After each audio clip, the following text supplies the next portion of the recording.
থেকে শেষ পর্যন্ত উনি এসেছিলেন, উনি ওনার এলাকায় গিয়েছিলেন। সো আমি টেলিফোনে আমার হাজবেন্ডের সাথে লন্ডনে কন্ট্যাক্ট করতাম, সে কন্ট্যাক্ট করতো ওখান থেকে দেশে।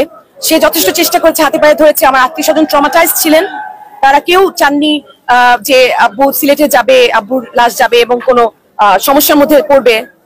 মরহুম মোহাম্মদ আবুল হারিস চৌধুরী, প্রাক্তন প্রধানমন্ত্রীর রাজনৈতিক সচিব, বাংলাদেশ জাতীয়তাবাদী দলের যুগ্ম মহাসচিব, প্রাক্তন যুগ্ম মহাসচিবের একমাত্র মেয়ে। আমরা দুই ভাই বোন, আমার ছোট ভাই আছে এবং আমি আছি, আমি তার বড় সন্তান। এবং আমার নাম সামিরা তানজিম চৌধুরী, আমি আইন পেশায় নিয়োজিত ইংল্যান্ডে। ডাইরেক্টলি কন্ট্যাক্টে ছিলাম না, আমি তখন আমার বাবার সাথে ছিলাম। আমার কাছে আমি টেলিফোনে কারোর সাথে, লোকাল কারোর সাথে কন্ট্যাক্ট করতাম না।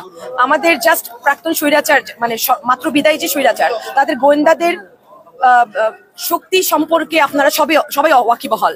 সো আমি টেলিফোনে আমার হাজবেন্ডের সাথে লন্ডনে কন্ট্যাক্ট করতাম, সে কন্ট্যাক্ট করতো ওখান থেকে দেশে।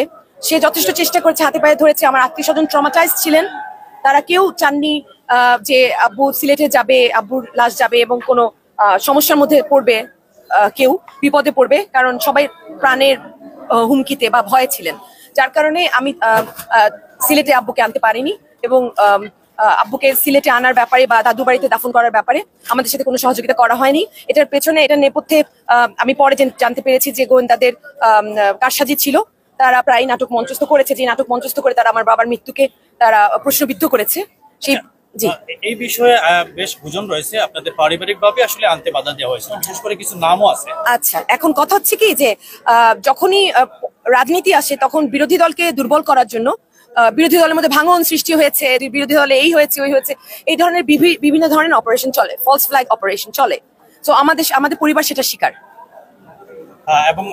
এবং আমাদের পরিবারের মাধ্যমে পরিবারের কিছু মানুষ বা কিছু দূরসম্পর্কের আত্মীয়দের দিয়ে বিভিন্নভাবে ভয় ভীতি কিংবা প্রলোভন দেখিয়ে তাদেরকে দিয়ে মিডিয়াকে বিভিন্ন অপপ্রচার চালানো হয়েছে, যেটা করে প্রশ্নবিদ্ধ করা হয়েছে।